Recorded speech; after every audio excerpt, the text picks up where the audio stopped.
Welcome to today's Reconsider It live stream. Best live stream you're going to see all day. And here on this live stream, you are going to get a very exciting discussion stream. A very exciting discussion. We're going to be talking about our common themes of speaking, formally speaking. That includes public speaking of any kind. You're giving some kind of professional presentation at work. You're leading a class. You're leading a live stream. You are a performer at a gig. There are principles I can share with you, and I will share with you, and I have shared with you over the past... what is this? This is the 7th stream. So here in the 7th stream, we are summarizing the prior 6. And also opening up discussion for all sorts of wherever it goes. Man, it's going to be such a good time. You made the right decision joining us. Friends, I see already with us in the chat, we have the Crazy Wabbit. Yes, that's so good. Crazy Wabbit. Crazy Wabbit says his drivers are updating. That's nice. Crazy Rabbit is an advanced participant in this line of discussion here. Warhearts as well. Warhearts with us. That's nice. This is good. Friends, we're just getting ourselves situated. We're just getting ourselves ready. Everything is warming up at this time. In the background, you hear some music playing. This music is... This is one of my live streams. So this is my music that's playing in the background. This is one of my instrumental live streams called Unspoken. The Unspoken live streams. And this one in particular is episode 8 from October 5th. That's what you're hearing in the background as we go through the stream today. I see with us also, we got Thomas. Yes, that's so good. Man, this is just gets better and better with every passing moment, which I love. Now, friends, as I mentioned, we have this very exciting discussion stream, which is great. And my regulars know the drill as I give you the brief intro spiel here to these streams, these discussion streams. As I mentioned, this is going to be about speaking, principles that are effective anytime that you are recognized as the one speaking. And generally that includes examples like I shared earlier. So that includes in a professional setting, you need to give a presentation, you need to lead a meeting, you are leading a class, you are leading a live stream, you are a performer who is on stage at a gig and you're going to speak through the microphone at the audience. Anytime you're in a setting where you are recognized formally as the one talking, that is to say, it's not a free back and forth. That's not what's happening really. You're speaking. When that's the case, that's when all these principles apply. Can you use these principles in all sorts of other contexts also? Yes. I'm only claiming to have expertise in the specific setting of formally speaking. So that's the content you're getting. This is how it benefits you. You're going to get all sorts of insights and principles and practical things you can do. It comes from my experience, not only doing these things myself, but also teaching other people how to do these things. And it goes even better. Not only do I do these things myself, and I also teach other people how to do these things, I also teach other people who teach other people how to do these things. So I'm like removed a couple layers of meta with my my experience as an educator altogether, and using these principles in one form or another it's like just short of 25 years. It's like 24 years and 11 and a half months. That's where I am now in terms of just my time being an educator in some form. But for the past 20 years of those 25, I have been, I do this professionally. I'm a trainer in a professional setting, and I've trained thousands of people. I have coached other people on how to do these things in a one-on-one. Let me watch you personally and give you my undivided attention and like focus on what you tailor need in order to level up your game. Let me watch you and coach you. I've coached people like that one-on-one. I've coached hundreds of people like that. I've authored all sorts of training materials, multiple books on these. These are not available in the public domain, these books that I've written. But as I say, 20 years, thousands of people. I'm only sharing with you the real stuff. That's what all that means. What you're getting is the real stuff. And as far as the real stuff, as I mentioned during the very beginning intro here,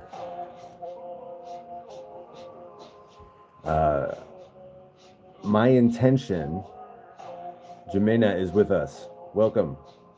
My intention for this stream is to do like the most important points put together into one spot from all the previous streams, the previous 6 streams in which we've fleshed out ideas related to communication just fundamentally, and then also how do you use principles to be effective at getting someone's attention, influencing them, and getting them to trust you, things like this. That's what we're talking about today. If you've been with us in the prior streams, this is going to sound familiar. I'm giving you the, let's say like the AI summarized version, but it's not the AI. This is the HI, the human intelligence version summary. As I've said in prior streams, I do have a couple of quote unquote agenda points where I have like the skeleton of a conversation for what I plan to do today. But this is not meant to be a lecture type of thing. This is not meant to be just you listen. So if you're the kind of person who is into participation, this is meant to be highly participatory. If you're with us live and you're in the chat, just let me know your insights. Inevitably, there are things I'm going to be talking about that you use already and you have experience with, and you'll want to, let's say, like further illuminate something I point at. I'm going to be very general, and you're probably going to have more concrete examples of what I'm pointing at. So I encourage you, if you're live in the chat, throw it in there. If you're watching us after the stream on replay, let me know in the comments ways that you would like further flesh out something I'm saying, some principle I'm saying. And also let me know your follow-ups. As I say, this is meant to be a back and forth. I've trained thousands of people. So let me know where your mind goes with this. I will be ready to go there with you and illuminate whatever you need. All right, friends, we're getting into it. So continuing with the general themes of the prior streams.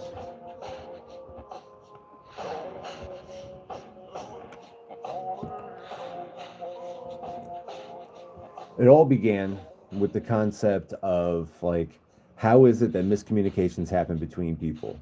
Why is it that there is not this, perfect exchange between all parties at all times, but rather often we find there's like snags and you have to re-explain something and the person misunderstood, and then you say, oh, what did you, and then 3 weeks later you're like, what? That's not what I meant. And then all this kind of stuff, let alone if it happens in your, in any manner of your personal relationships.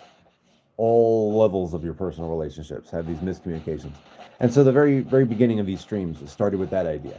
Well, like, all right, how on earth can that happen? You're saying words. Why doesn't the person understand the words you're saying? And I draw the parallel, the now famous parallel of drivers in the concept of computer engineering. If you have experience with computer engineering, this is something that's very straightforward for you, and it's something you probably dealt with in the past month or more recently. If you don't have experience with the highly technical, low-level details of how a computer works, if that's not something you've spent much time with, then I hereby briefly summarize the idea of what a driver is. When I say a driver, In hardware, in physical pieces of hardware, your mouse, your keyboard, your computer that has to talk to the mouse and keyboard. When you click a button, it has to, on the mouse, let's say the left click, it has to send a signal to the computer, just physically. If you like physically, you can take it apart with a microscope or something. It physically has wires. It's sending a bunch of ones and zeros on and off to the computer. The computer gets it and it says, oh, you sent me, let's say, 1100. Let's say that. 1100. That, oh, okay, that's a left click. How does the computer understand that that's a left click? When you have the keyboard and you press a button on the keyboard, here I press the letter J. It has to send a signal to the computer as well. The computer gets the signal. What's the series of ones and zeros? What did it? Oh, it got 1100. Oh, wait, that's the letter J. So how does the keyboard send 1100, but it means the letter J? However, the mouse sends the signal 1100 and it gets left click. And so that's what the idea of a driver is. A driver is simply a piece of software that is associated with a piece of hardware. And it is the means by which the computer communicates with that other piece of hardware. It just says, okay, when you send me this signal, it translates as this. When you send me this signal, I should interpret it like this, and so on. And so this led to some very fun philosophical meanderings, like how if you're sending the signal 1100 and it means this on one piece of hardware, but it means that on another piece of hardware, then what does that signal itself, 1100, what does that really mean? And of course, the philosophical implication is, oh, it doesn't mean anything. The signal doesn't have meaning, but rather only the driver and the interpreting of a signal through a driver. It's the driver where the meaning is. So this is a nice philosophical meandering.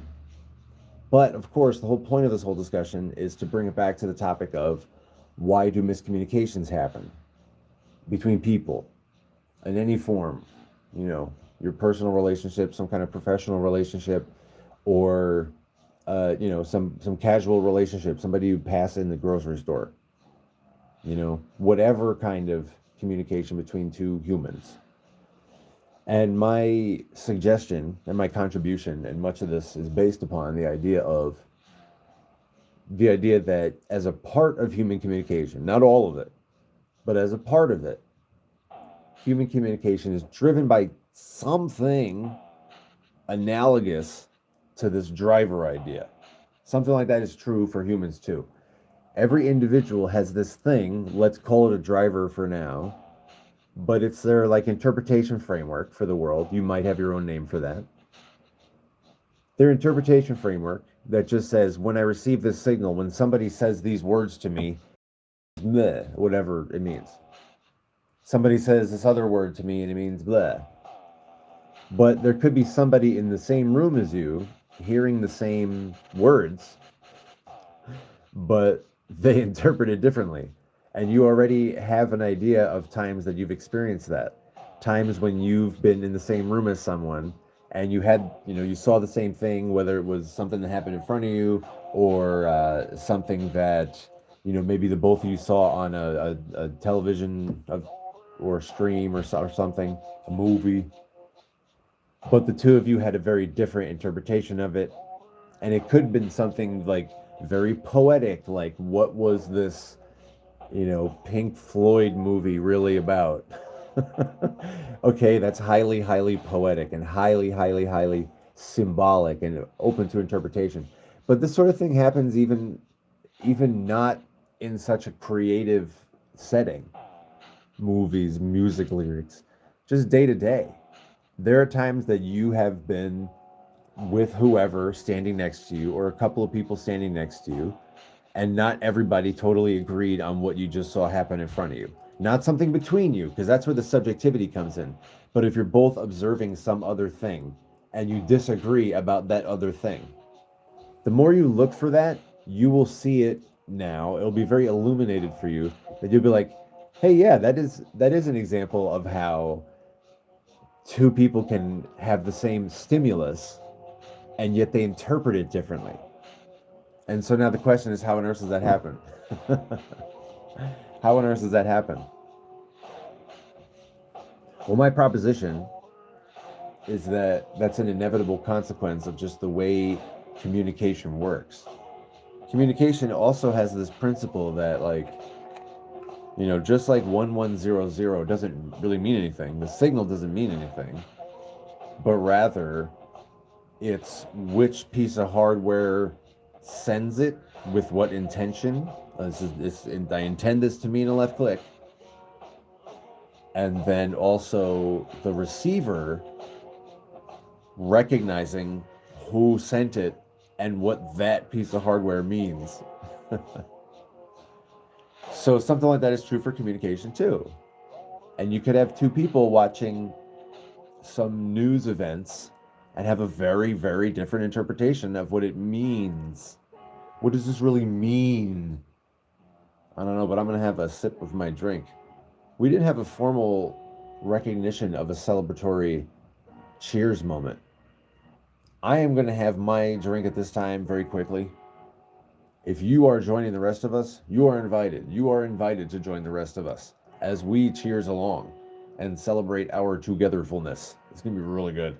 It's going to make you very excited and very happy and wonderful. Here it comes, my friends. 1, 2, 3. Clink.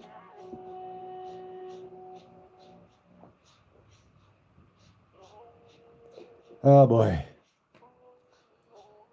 Whew, that's good. That's really good. That's the good stuff.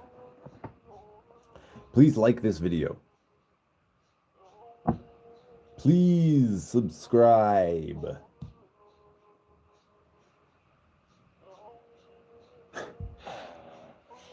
I could use some subs. All right. I see in the chat, I'm getting caught up in the chat here. Jack is in the place. Yes. That's very good. But I see Thomas has got the chat. Let me see what's happening. Cha says, I'm here to become more practical, more reliable, or correct myself.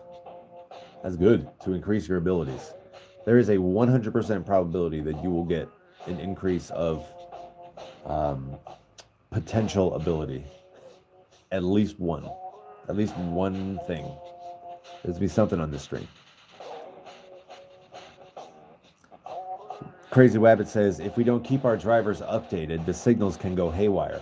And that's, yeah, exactly. So that's, let us bring it back to the direction, the point of what we're really talking about here. So the idea being this whole idea of the drivers, that's a very beautiful metaphor to ponder. Great, love it. But let's make it practical. The practical aspect of this now is that if you wish to communicate effectively, in whatever context, but as we move forward from this point, I will be, as I said earlier, giving you the things that I have trained many people on this. I've coached hundreds of people on these topics, taught however many.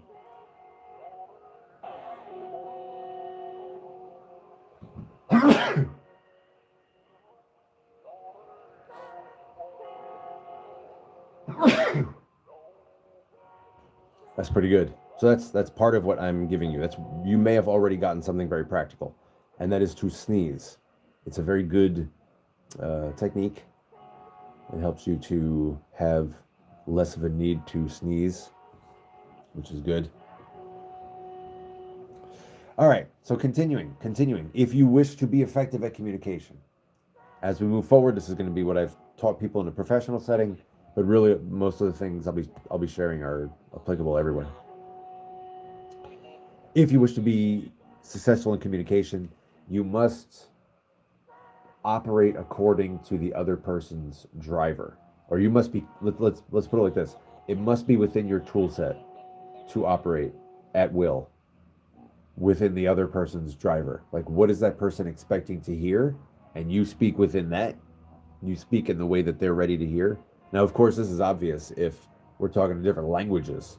Like if you speak, let's say, English, and you're visiting somewhere that speaks, let's say, Spanish, then you would have the easiest time if you were capable of just fluently interacting in Spanish, because that's probably how everything is set up, and certainly any random individual you interact with is likely to have Spanish in their tool set. Pardon me. Pardon me.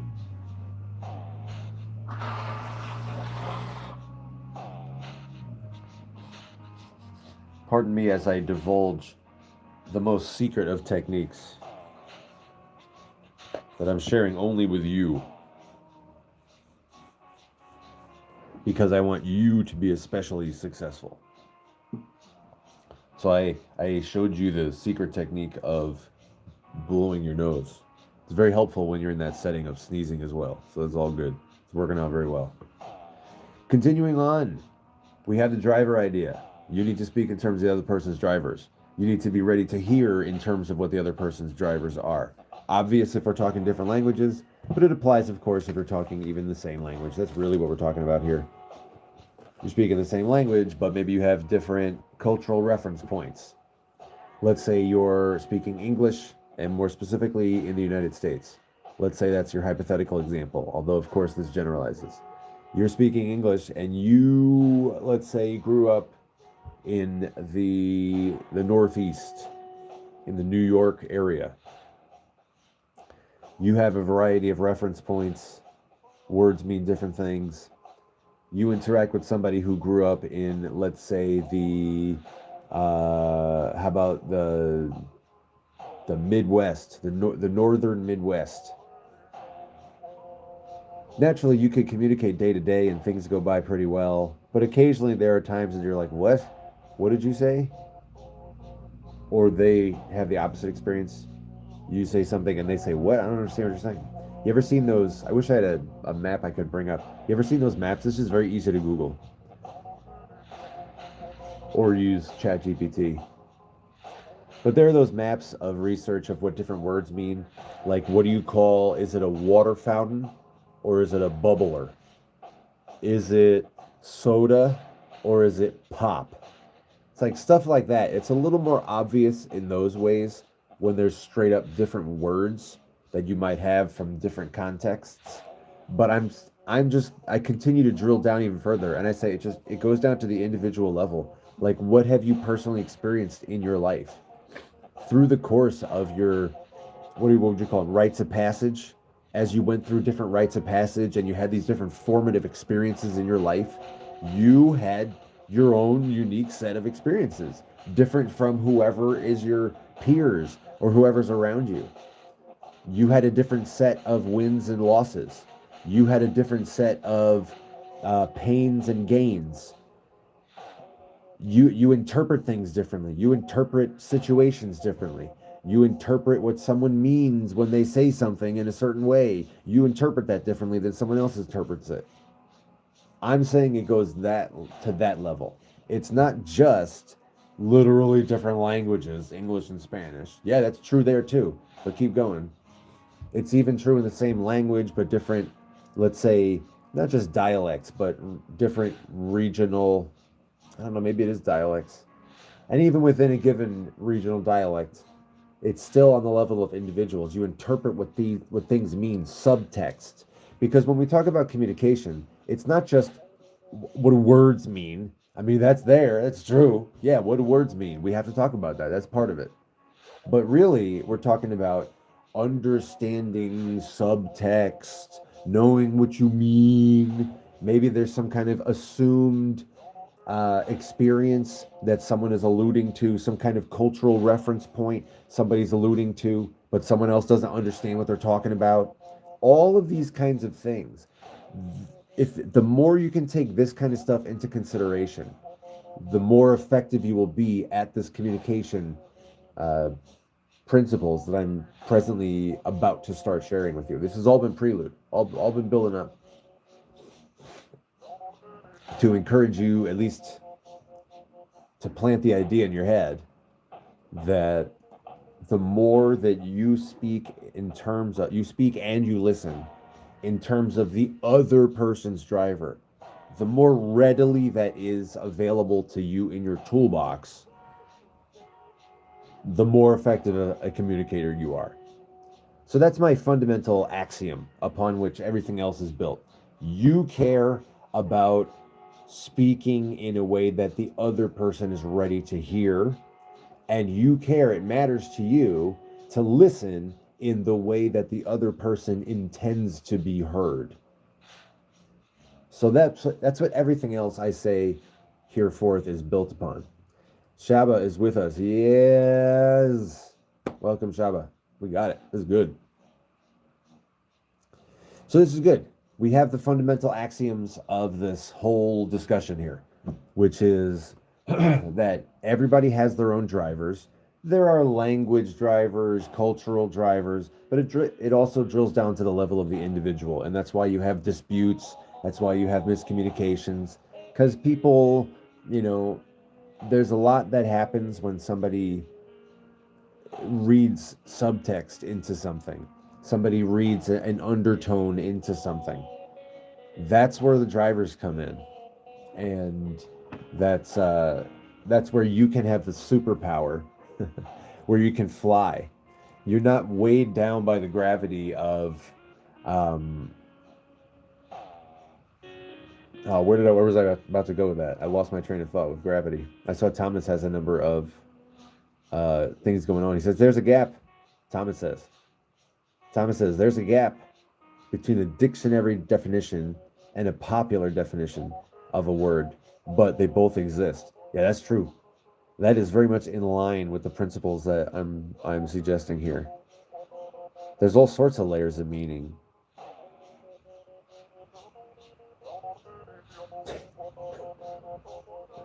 All right. So we're doing well here. We got communication. Let's be mindful communicators.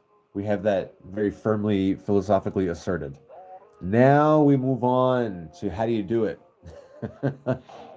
How do you speak in a way that maximizes, let's put it like that maximizes your capacity to reach your audience. It maximizes your audience's receptiveness to what you have to say. That's what let's get started. We're doing it right now. So that, of course, takes us to the general principles that we started talking about in the second live stream, which is that you should, upon getting the insight about the drivers and all that, you use their driver to speak. Communication is more about saying what they want to hear, and it's less about expressing yourself. Communication is like very, very little, very small amount about expressing what you want to express. That's not how that works. That's not effective. That's like some uncertain probability where the message gets through. That's where miscommunications happen. They happen unpredictably.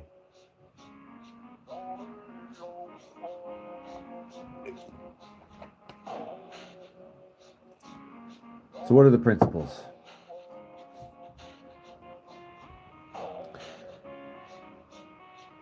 Well, there are,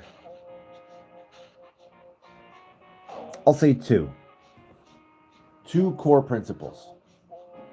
You could argue that it's three, but I'm going to say it's 2A and 2B. So we got two core principles for you to effectively use this idea that you want to communicate in terms that the other person is ready to hear, so that your communication goes as smoothly as possible.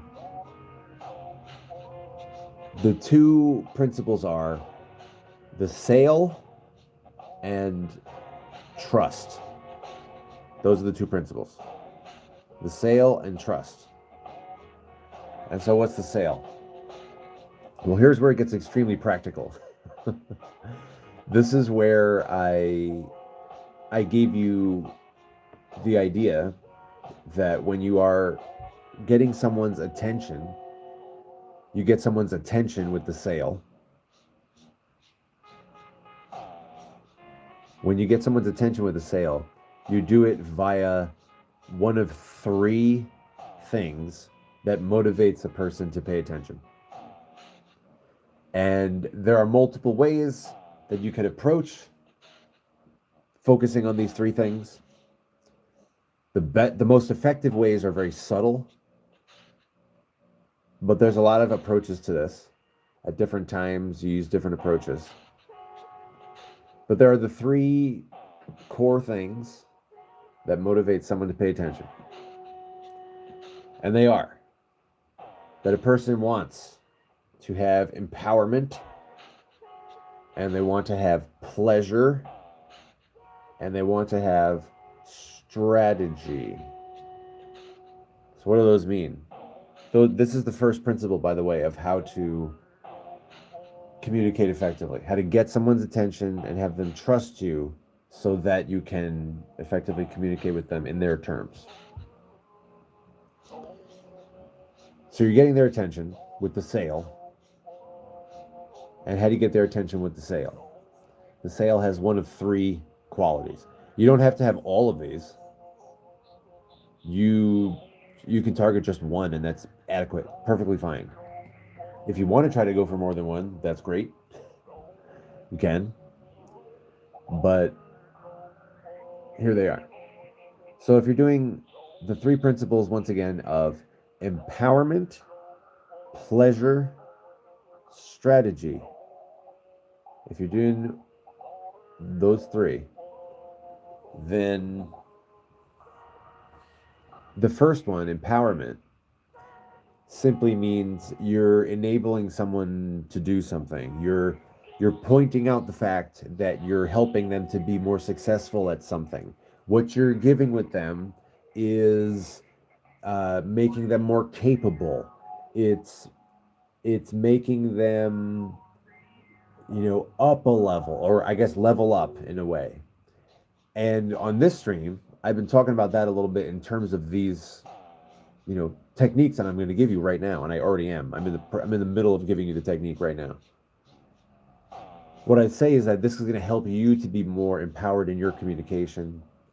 You're definitely going to get something on this stream in order to take your level up in some way. I've said that a couple times already in the stream. I just sort of pepper it about, and it's very, under the radar. But that's me doing this technique where I am getting your attention and keeping it by reminding you that you can also do this. And when you do this, it will make you more effective in your communication, which is true.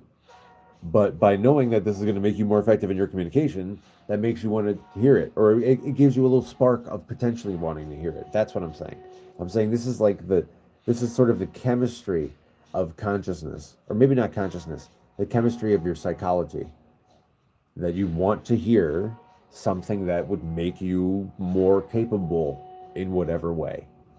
So that's one principle, empowerment. You just call out the fact that you're giving them something that empowers them. And then they're like, okay, go on. I like that. I like the idea of me being empowered. I would like to be able to be more effective in my communication. Go ahead, keep going. I'll listen to this. So what's one way you get their attention? Empowerment. The other one was pleasure. And that effectively just means you're telling them they're going to like this. This is so good. This is going to feel good. You're going to love how this and this and this. Boy, it's going to be so satisfying when you try these techniques and you see that it makes you a more effective communicator. It's going to feel good. You're going to notice how effective they were, and you're going to feel good about it. That's all a pleasure. Empowerment, pleasure, and the other one was strategy. Strategy is a way to avoid or let's say, like, utilize or leverage, something that would otherwise be a drag or a pain or something that's a source of fear or anything along those lines, a perceived danger. If you can offer a strategy to not have to deal with that painful, obnoxious thing, that's good. They'll be like, really? I don't want to, I could avoid that painful, obnoxious thing. Go on. So, strategy. And I'm in this stream, I'm telling you things like this will help you avoid miscommunications. I'm giving you a something that enables you to navigate around what could be a miscommunication. So, these are the three high level principles. If you're trying to get someone's attention, which is the first element of effective communication, you got to get their attention first. You're trying to get someone's attention, use one of those three attention motivators: empowerment, pleasure, strategy. That's it. If you focus your approach on one of those three, and what I mean is, that's the language you use. You explicitly say, look at how I'm helping you to be able to be empowered to blah, blah, blah, blah, blah. You make it more subtle, but you are directly stating or directly calling out. Look at how you're getting ideas already as I give you these three principles. You see how helpful this is? You're so much more empowered right now. This makes you feel good to know that you're like, this is a pleasure thing. Look at how good you feel about yourself, that you're starting to feel empowered. So now I'm giving you two of these at once. So that's pretty good. You have these three attention motivators. But there's still the question of, like, how do you use their drivers? Sure, I'll speak in terms of something that empowers them, but I have to know what makes them feel empowered. And I gave you a very brief list in I believe this was the second discussion stream from September 25th, 2025.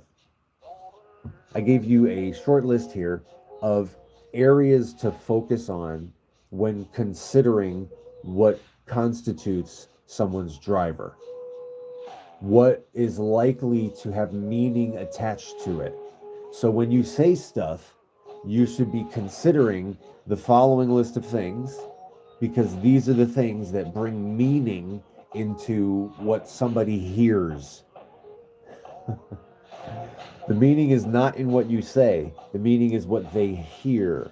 So how can you use their driver to speak in terms of what they're likely to hear you say? Here was the list I gave you in that stream, September 25th, 2025, called Communication and Influence. The list I gave you was their own personal experiences. So for this one, you need to know the person individually. What is their personal experiences? You also might fit into that same category, and I'm going to update this list actually.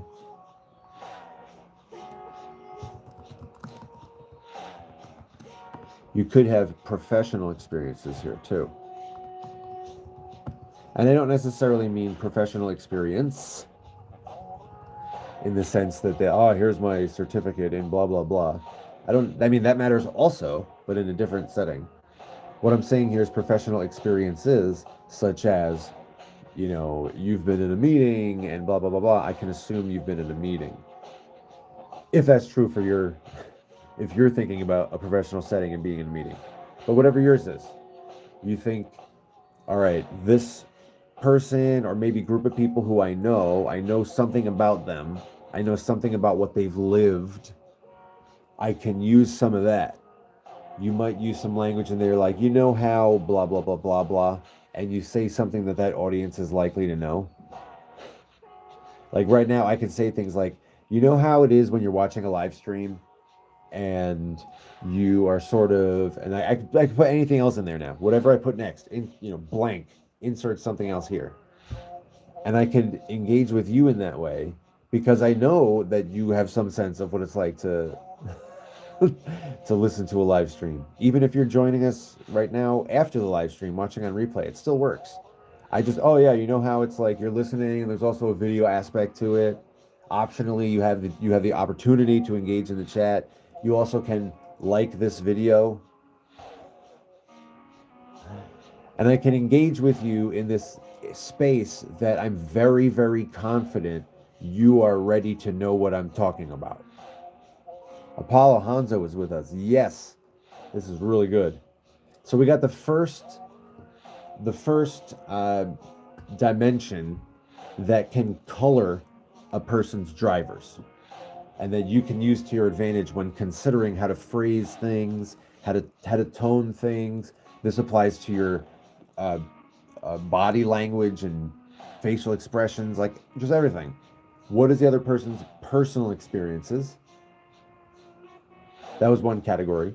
Another category was their education, and that can include formal, here was my bachelor's, here was my master's. It can include that kind of education, and it probably should. That should be part of your consideration to whatever degree you can.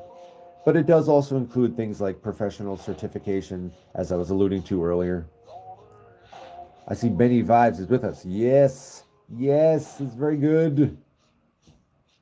So we've got personal experiences, education. Okay, that's 2 out of the list. We're building up to 5 things. 2 things out of the list.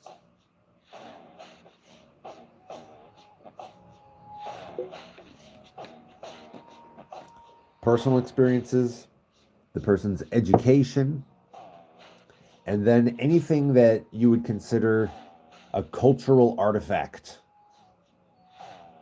such as you are confident that they have seen some movie, or they watched some TV show, or they read some book, or they listened to some podcast, etc. Whatever you are confident that they have consumed, that you might allude to, or you might adopt the perspective of some aspect of it, or whatever it is. You cite a quote from a movie or whatever. That's another thing that matters. You may or may not have much insight into that if you don't know the person, but if you do know the person and you know that they have seen some movie, etc., that can inform what you can and cannot say effectively. I see Jack is with us. Yes, that's good. We got personal experiences, education, cultural artifacts of whatever sort, some kind of media consumption. The 4th one, social media. Because as you know, but not enough people talk about, social media has a very significant impact on a person's outlook, perspective, etc. Point of view on like the world and what's happening in the world. A person's social media consumption has a very large impact on that. What do they use social media heavily, or do they barely use it at all? If they use it heavily, what is the spread? Like which platform, what kind of content, this sort of stuff. All of that makes a very big difference. And if you have insight into any of that, that can also inform what you are able to say effectively in order to communicate with this person in a way that they are capable of hearing. So again, the list so far, we got 4 out of 5. The things that you can consider when determining how to use your words and tone and body language and everything. The things you can consider in order to effectively use the other person's drivers when speaking and listening. 4 out of 5 we got so far are personal experiences. That's going to color what they hear and say. Their education, formal and otherwise, that's going to color what they hear and say. Their cultural artifacts, their media consumption, their social media consumption, that's 4 out of 5. And now what's the 5 out of 5? What's the 5th one? Any religious or spiritual anything. They might have multiple such levels of this. They may or may not identify with any kind of religious or spiritual this or that. Okay, that has a big impact on what you can and cannot effectively communicate. Or maybe they have a specific religious or spiritual affiliation and they're way all into it, and that also is going to make a really big difference in terms of what they can and cannot hear you say. So that's another element that you consider when determining what you do and don't say in order to communicate effectively using someone else's driver. By the way, do you notice how I'm like summarizing what I say and what I'm gonna say and what I just said? Right there at the end of what I just gave you, I was like, okay, so this was once again, that was the 5 points of the things that enable you to consider what you're gonna say. When I'm summarizing how that empowers you. Look at how this makes you capable of communicating with someone by considering these 5 things. I'm saying it, but it's sort of subtly bookending as I go in and out. And I'm going to say it again because I'm going to list off these 5 things here, which are going to be really helpful for you. But I'm also going to tell you that they're really helpful for you. So I'm going to step back and get out of the meta telling you what I'm doing moment. And let's just get back to the whole like actual list here. This again, these are the 5 things that empower you. These are the 5 things that enable you to be more sensitive and thus communicate more effectively by considering, okay, how might the person interpret it given these 5 dimensions of their drivers? And by the way, I don't mean to say these are the only 5 dimensions. I'm just suggesting if you cover these, you're probably in pretty good territory. So here we are. The 5 things, once again, are their personal experiences, their education, their cultural consumption, media they consume, their social media habits, and then their religious or spiritual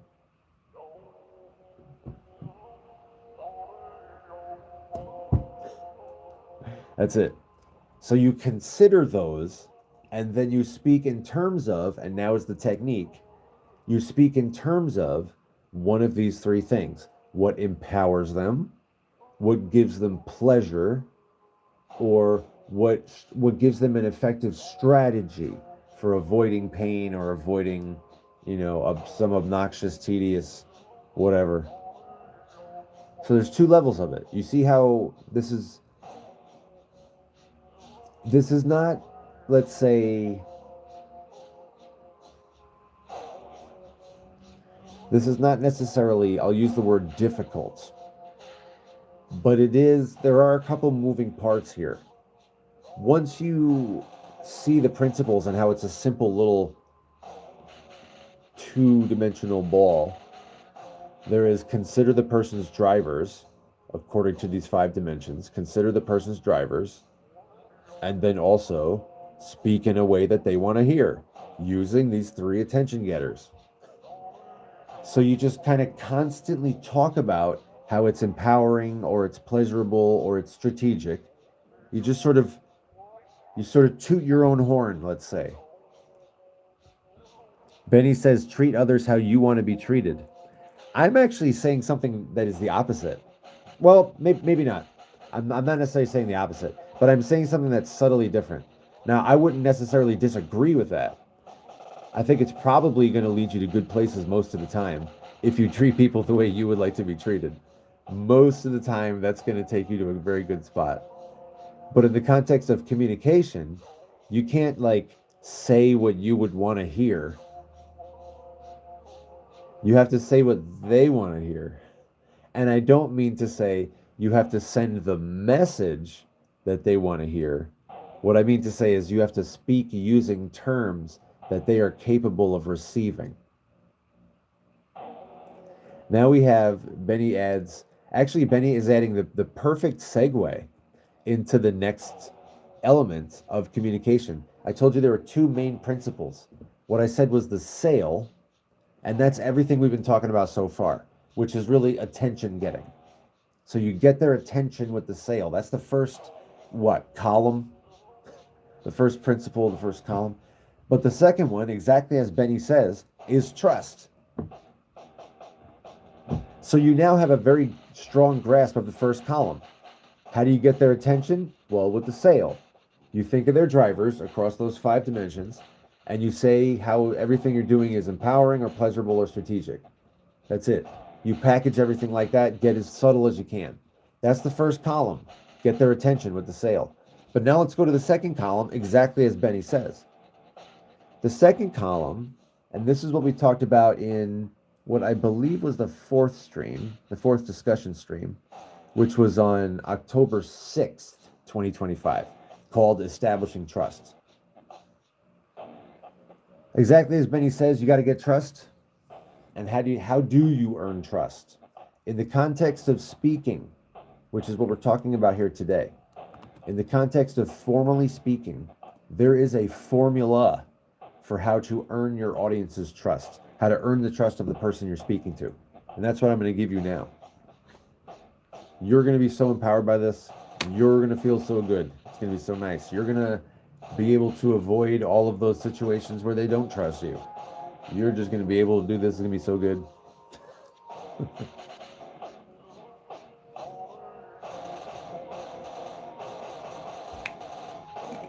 So how do you earn trust?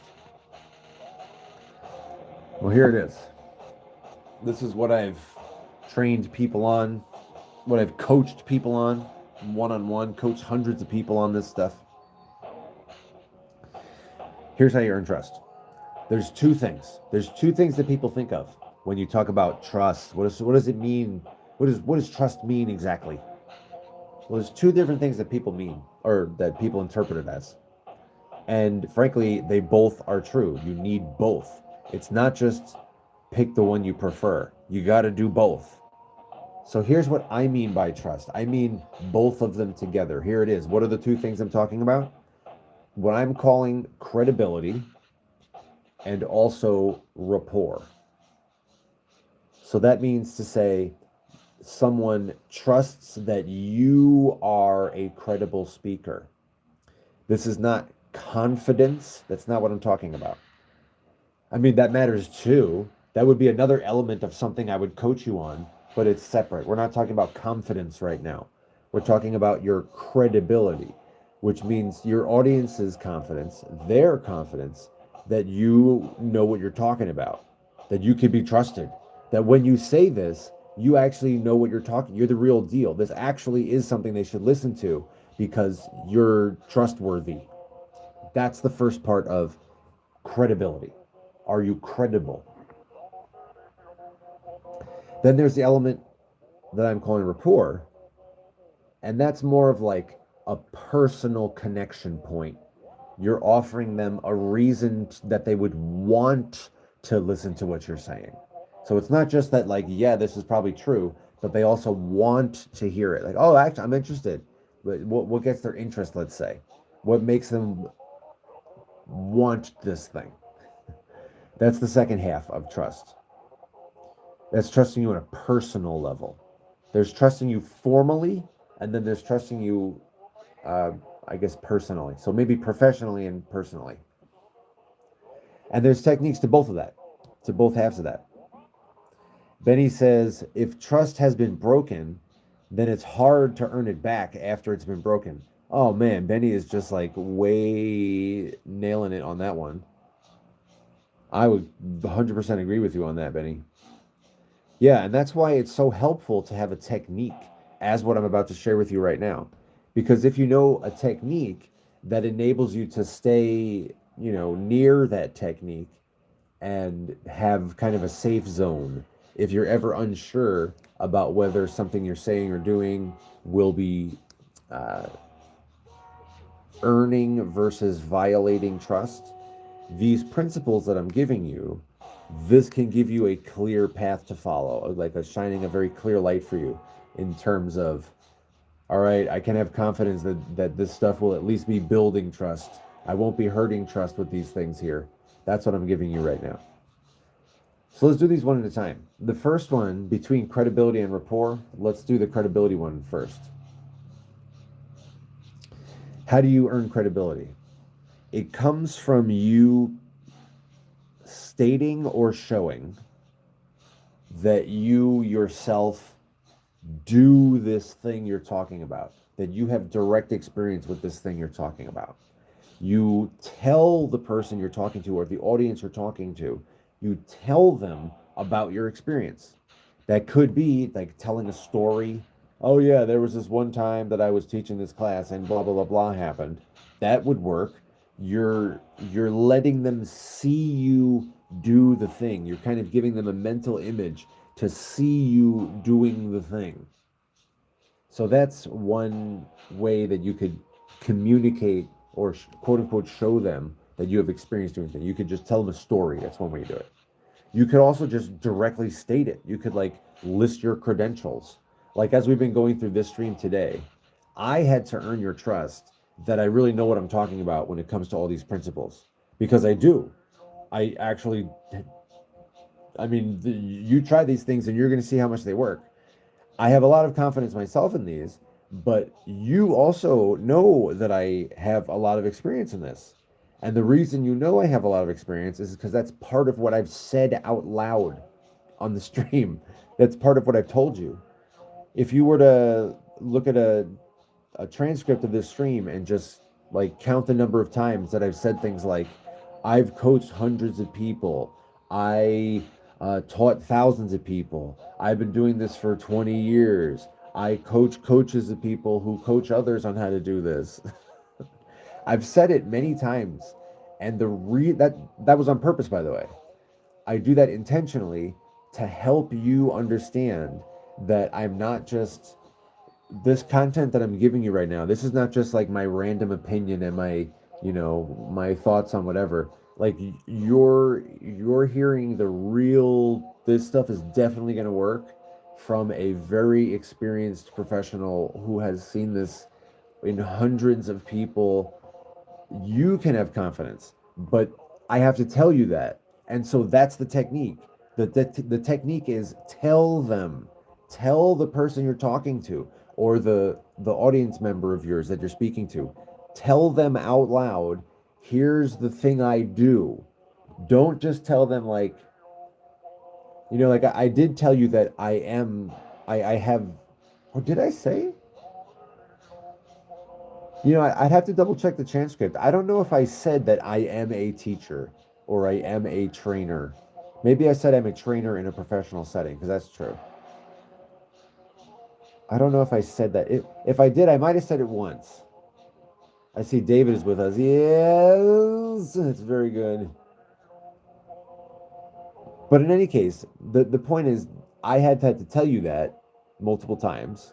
This is what I do. I coach this many people. I say that not for me in any way, like like I know those things, but rather to, in some sense, it's greasing the wheels of the communication of the knowledge transfer. It's helping you to know that this is real stuff, and that's the technique you can use. Is you could just tell the person you're talking to, yeah, I remember when I was doing this once, blah blah blah blah blah blah. Good, tell them the story about that time.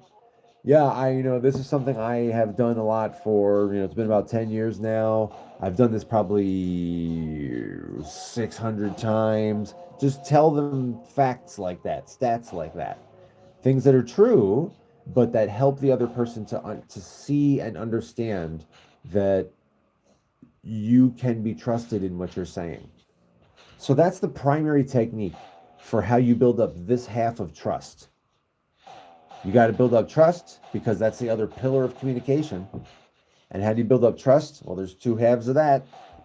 One half is what I'm calling credibility, and that is your audience's perception that they can trust what you're saying. It's real. You really do know what you're talking about. And where does that come from? Is that you have to either tell them or let them see that you do this stuff. And I've talked primarily about just telling them things. Tell them a story. Tell them about your 10 years of experience doing whatever. Even better than telling them is if you can show them. So if the thing that you're talking to them about, if that affords you the ability to do it, like I mentioned to you that I'm a trainer in a professional setting. And it's very common when I'm observing people and I'm coaching them. By the way, me telling you when I'm observing people and coaching them, that's me doing the technique. That's the technique you can do, is that you just sort of like say it along the way. Yeah, by the way, when I'm observing a lot of people, And then you say the thing. This is true. When I observe a lot of people, this does come up. But I tell you that, yeah, by the way, when I'm observing a lot of people, that's to help you know on a subconscious level, that's to help you know that this is trustworthy. That's what you can do. Whether you're leading a live stream or you're giving a presentation or you're a performer or whatever, this is one of the things you can do. Just tell, or you're talking to your friend, tell them what you do, or do it if you can. If you can do it right then in front of them. Oh, I was going to say, in the setting that I coach people a lot, it's very common that they're going to do some kind of like, I'm going to pull up a spreadsheet and show you the thing or whatever. So they're going to do some kind of demonstration of something, on a projector or what have you. So, or maybe on a Zoom. I should start saying that too. If you're leading a meeting or if you're leading a Zoom, everything I'm talking about applies if you're leading a Zoom too. But it's common that you might maybe share something on the screen of a Zoom. If you can show them in real time the thing you're talking about, that is so powerful. That is so powerful. So do that if you can. Tell them, or even better, show them.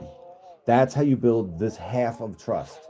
And that's how you get more effective in your communication. They have to trust you. Tell them why you can trust you. The other half, though, which is the personal side, that credibility is kind of the professional side of trust. You really are formally an expert. That's what that is. But there's the personal side too. How, can they trust you? Are you for real? Do you have only the purest innocent motivation? That side of trust. How do you get that? That also has a very clear formula or a clear pattern. And this one, there's very little I can tell you about it because it's about you. that's that's the nature of it. So this other side, this personal side, this rapport, this personal touch, the way you build this up is you share your genuine passions. You share your genuine, what you like for real, actually, not an act. You just let them see what you think is cool. You share with them something you get excited about, something you think is funny. You could tell a joke if you're comfortable with that. A lot of people, let me just say, proportionally, percentage wise, in the general population, my observation suggests that a percentage of people pull off humor effectively. That is not necessarily a large slice of the pie. So I wouldn't necessarily advise you to like formally tell a joke, but I don't know. Some people could pull it off. Maybe that's what maybe you're in that category. But joke around, yeah, that's better. Yeah, yeah, yeah, yeah, yeah. If you could joke around, yeah, that's good. That's more commonplace, more natural. So if that's something that works for you, if you like having fun with the person or people that you're speaking with, do it. That's part of them trusting you on a personal level, which influences their communication, their reception of what you have to say. Doesn't have to be fun though. I remember there was this one person who I was coaching who was distraught because she didn't feel comfortable with joking, like literally joking and trying to be funny. She was really great at a lot of other things, including things that I am not great at all, but she was awesome at. And so she was distraught when we first started talking. And I helped her see through, a variety of, you see how this, you see how that, and all this. I helped her see how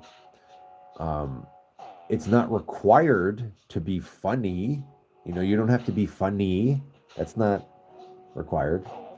But you do have to have something, a kind of a personal element to they could see let your audience see the real you a little bit. Give them a small, like, controlled glimpse into the real you. Let them actually see something real. And so one of the things she was really good at is just being friendly and like using people's names. When people came into her class, which was where I was observing her and coaching her, she was so friendly. People just gravitated to her. People she'd never seen before in her life and never seen her before in their life. They just gravitated to her with this huge smile, and they wanted to talk to her about, like, what do I do? And, how much time do we have? And can I put my stuff somewhere? And all the things like this, just ordinary things. But they're so with it with her. And it was because of her. It was because she was so, like, genuinely enthusiastic and friendly and having a good time. She just radiated this awesome personal touch in her own way. So what I'm suggesting for you is, and by the way, once I pointed this out to her, once with much more elaborate detail with her, but I told her the same thing I just told you. I helped her see it's like, no, you don't have to be funny. No, nobody needs you to be funny. That's not part of effective communication and such. But they do need to just be able to feel you a little bit in some way. Get a glimpse of the real you.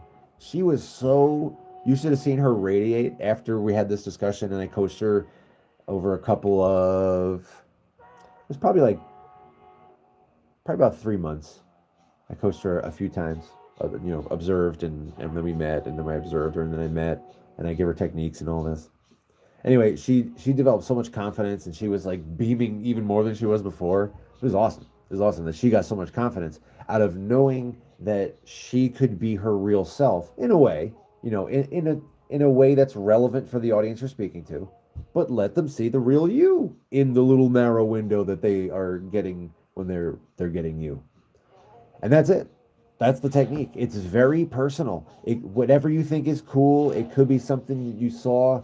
It could be a meme you saw and you wanted to tell them about or share with them, if it's appropriate for that audience. It could be, you felt good when you got up today. It could be, something you're looking forward to. Whatever's going to genuinely put a smile on your face for real. Let them share that with them along the way somehow in whatever message you're giving to them. It might be a little thing you slip in just to have fun and give them like a little wink on the side. It might be something that you actually share with them. Like if you're leading a meeting, sometimes people will like bring cookies or something to a meeting. It's like, okay, I'll have a cookie, thanks. That's just like a little more fun. So that's it. That's it. At this point, my friends, I have now summarized the important parts of the prior streams. This is like the main takeaways for you to have a very effective approach to your communication, a formal communication. And what is the summary? I'm going to go through it one more time. Here's the summary. The summary is you begin with the recognition that everybody has different interpretive layers. Sometimes they're really obvious. Sometimes they're really specific and personal. But you just recognize the fact that every individual has different drivers, different interpretive layers, and that informs how they interpret things. So you are most effective when you speak in terms of their drivers. That's the first point. And by the way, I see David say, oh man, that's good advice. Glad you like it. And by the way, keep letting me know at any point, at this point forward, or at any point anyway, what follow-ups you have about any of this. This is the summary. I'm just running through the one more summary one more time. Here it is. You got to use the other person's drivers. Dope. What are the other person's drivers made of? Well, here are 5 things to consider when thinking about their drivers. One is your audience's personal experiences, what they personally lived. What did they live? Where did they come from? What is their personality, if you know that? What is their personal experiences? What are they likely? What can you safely assume that they have lived or experienced? That informs their driver. You consider that when choosing your words and such. Their personal experiences. Also, their education, formal education, or even just books they've read, education. Also, their culture or media consumption, books, movies, music, etc., TV shows. Their social media habits, what are they consuming and how much? And then any religious or spiritual anything. Personal experiences, education, cultural media consumption, social media habits, religious or spiritual anything. Those are the 5 things to consider when you're trying to speak in terms of what the other person is ready to hear. And what should you say? How should you frame things? How should you frame things so that the other person is likely to pay attention? That's the first pillar of communication. You got attention and you got trust. Those are the 2 pillars of communication. But you've now got, you want to get their attention somehow. Well, you consider their drivers and then you say one of 3 things. You keep telling them how this empowers them, how this gives them pleasure, how this gives them a good strategy. Those are the 3 things that make someone want to listen to you.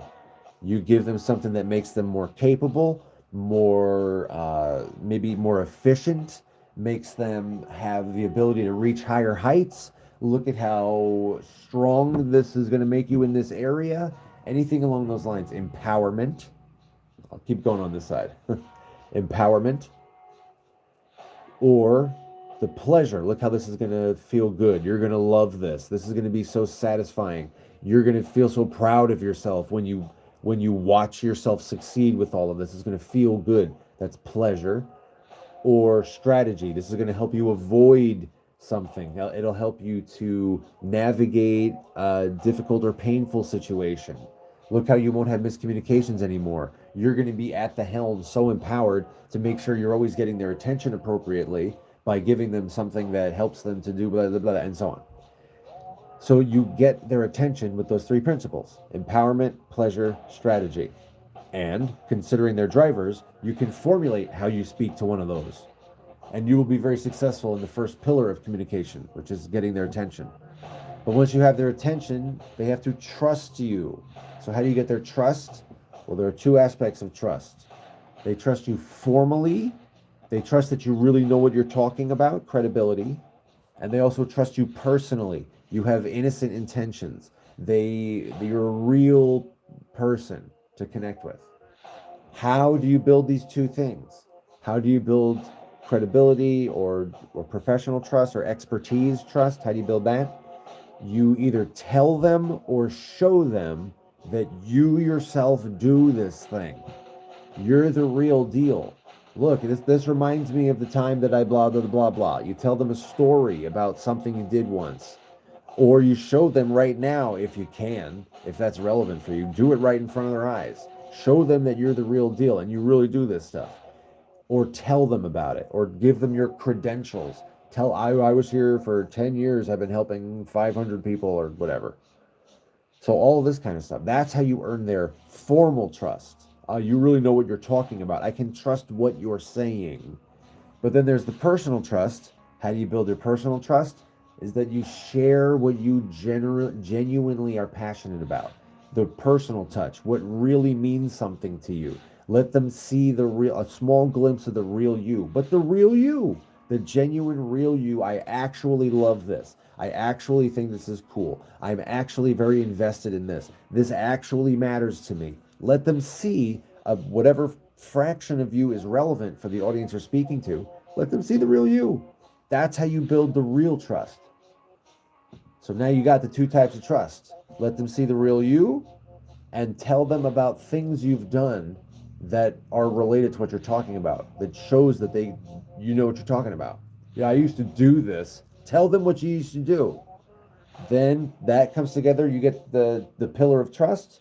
You get their attention by giving them something empowering, or it is pleasurable, or it's very strategic for them. You give them that, considering their drivers, which are their personal experiences, their education, their cultural or media consumption, their social media habits, their religious or spiritual whatevers. You consider all this. You formulate what you say based on all this. You're going to be effective to a very, very high degree. You're going to be such an effective communicator in terms of your ability to speak and also your ability to listen. Because as you develop your ability to speak using these techniques and other things that you experiment with along the way, as you build up your own skill set, you develop your own sensitivity to the fact that you're using these techniques. You, by virtue of the fact that you're going to try these and you're going to start succeeding and you're going to know that here, oh, I did this and it worked. You're going to know that you did an action, and you're going to start noticing. This is going to be the fun part for you. Like, you're going to love succeeding. That's good enough. But the fun part is that you're going to start understanding why miscommunications occur in your personal life. Not like hypothetically and abstract, but in your personal life. You're going to start being more successful in your personal communications, and you're going to see where things go wrong. And you're actually going to be able to take the steering wheel in times when you previously maybe felt like you didn't know where that was, or you didn't feel empowered to do so. But you're going to see how, I mean, to be perfectly frank with you, as you raise your awareness level and your skill level, you raise both of these things, you're going to see how other people are not doing these things. You're going to see where there's sometimes a breakdown in miscommunication, and it's precisely because there's like this gap where you notice the other person didn't do something that you now know is a technique, and you're going to say like, oh, that's going to enable you to listen better. That's the other cool part of this, because it's going to be fun enough to just be like, oh yeah, I see it now. But you're going to be more understanding. You're going to be able, you yourself will bridge those gaps. So just like everything is going to go so much more smoothly for you applying all these techniques. As I look now in the chat, I currently do not see follow-ups coming in. I see Benny was talking about having a hobby, which can be nice. I have no pushback on that at all. It could be music or cooking. Yeah, I do music. I do live streams also as a hobby. Here's me doing a live stream right now. Friends, these discussion streams are fun, and I continue to experiment with where we'll go next. That's why I gave you the summary right now, by the way. This whole stream, we've been on for an hour and 15 minutes here.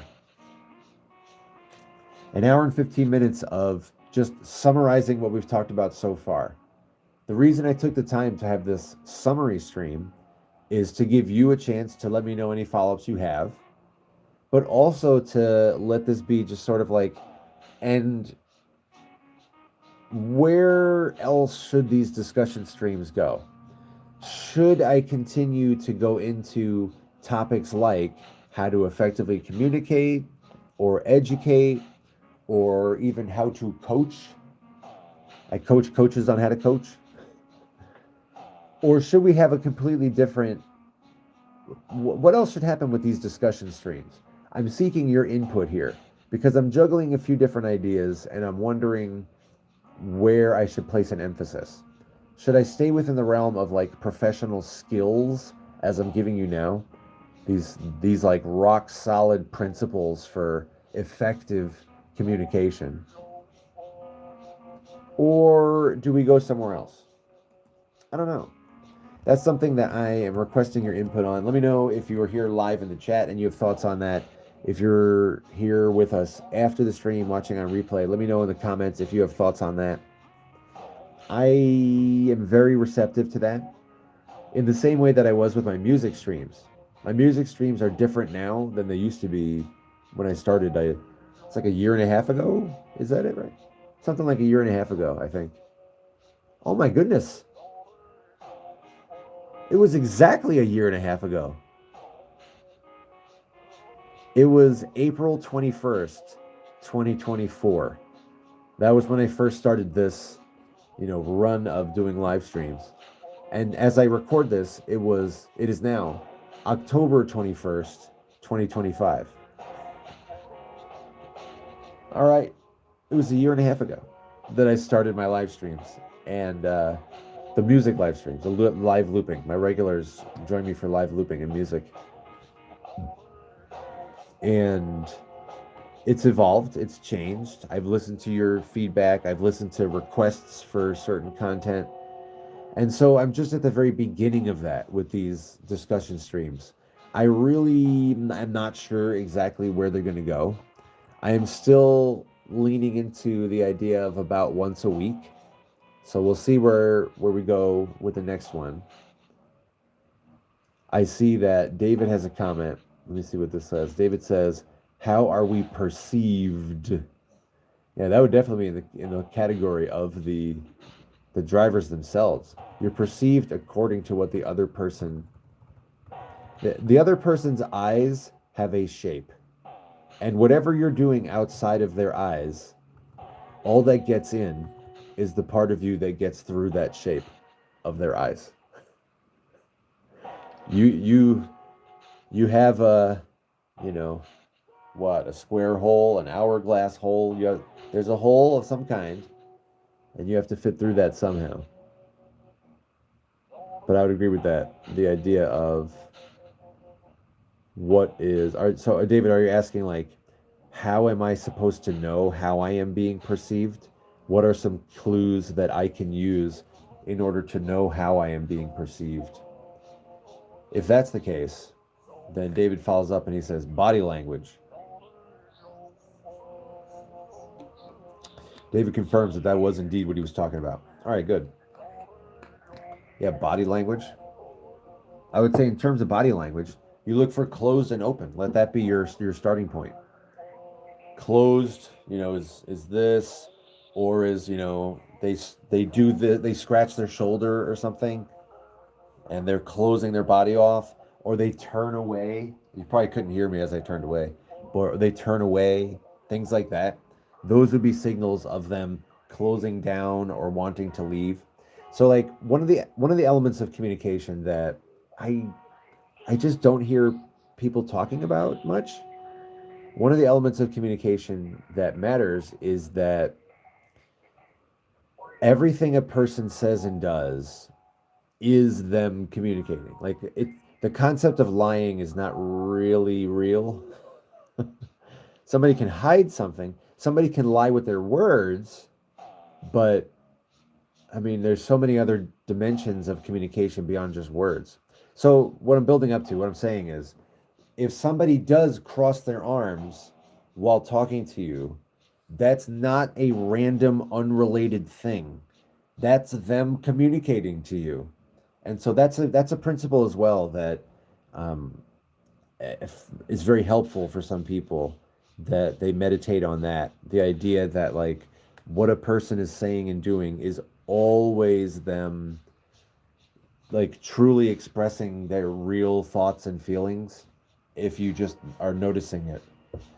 So yeah, I would say closed or turning would be the things that are signaling that one of the elements that I shared with you earlier is missing. They either feel like what you're giving them is not going to benefit them, it's not going to empower them or give them pleasure or give them a strategy of some kind. They feel like there's no value in the interaction you're having. That's why they might close down or they might turn away. Or it might be that you upset or offended one of their driver dimensions, the personal experiences, the education, the cultural media consumption, the social media habits, the religious or spiritual. You upset or offended something, or you said the wrong thing and it got lost in translation or something. That might be why they're closing down or turning away. Or it might be that, they didn't feel that you really knew what you were talking about. Why should they listen to you? You didn't give them any kind of discussion on, hey, you do this, you have real experience here, so they closing down, they're turning away.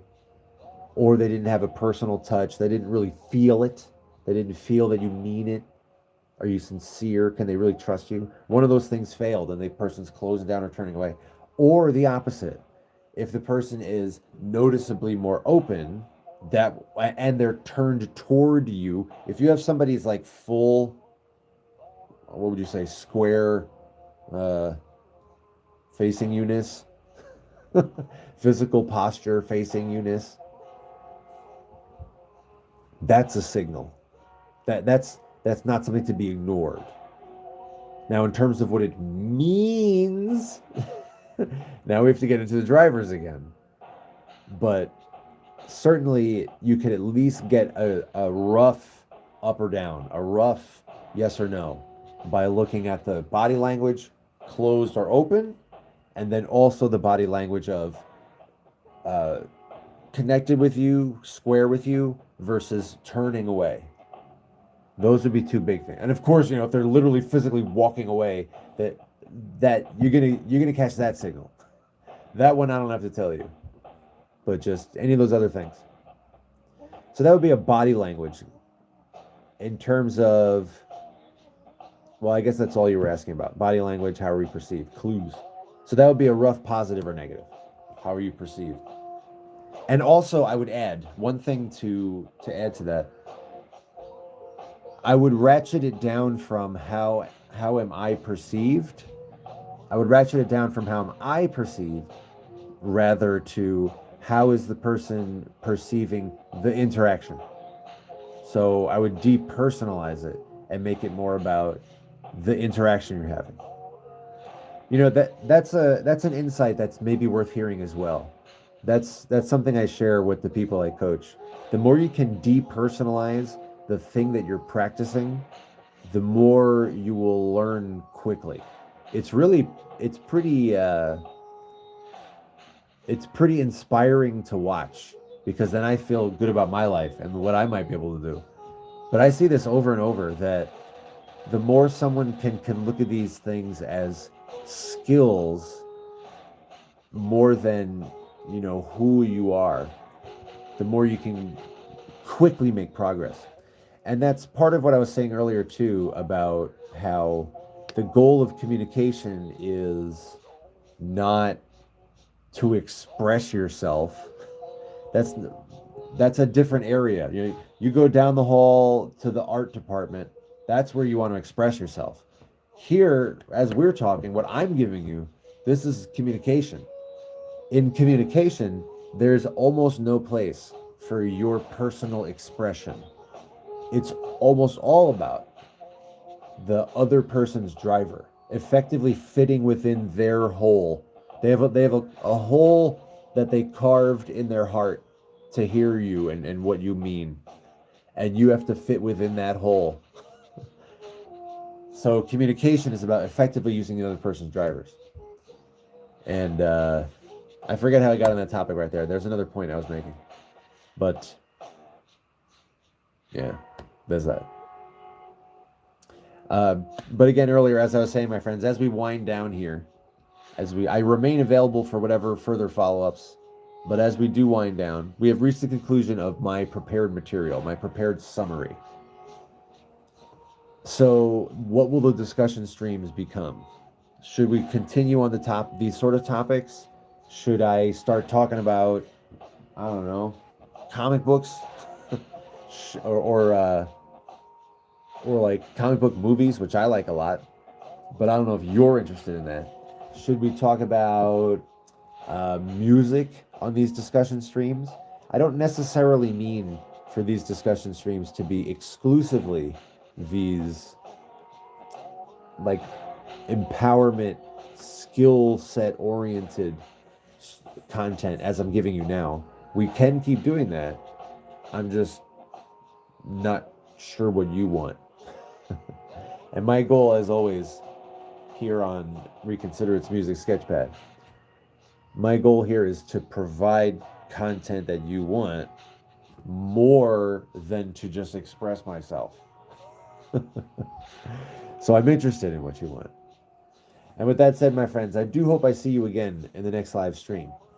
My regulars know we have a variety of live streams here on Reconsider It's Music Sketchpads.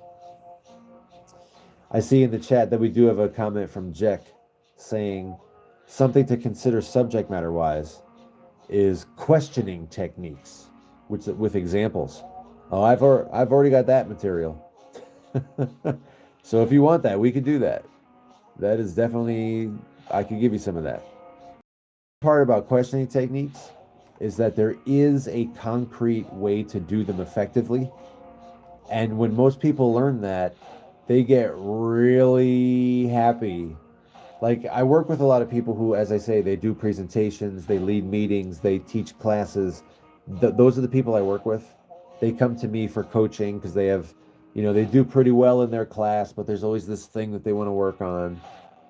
And if what we're talking about is that kind of stuff, questioning techniques or engaging your audience in some way, most people who have a problem with it, their experience is that they're kind of just trying one technique always, and or maybe one or two techniques, but they only have those one or two techniques, and they don't understand why the techniques do work sometimes, but they don't work other times.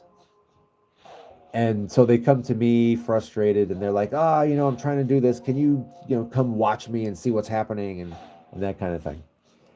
And when we have this discussion about questioning techniques, and I'm able to tell them like, oh yeah, here's this list of different question techniques. This one makes sense when you're in this situation and you're trying to do this.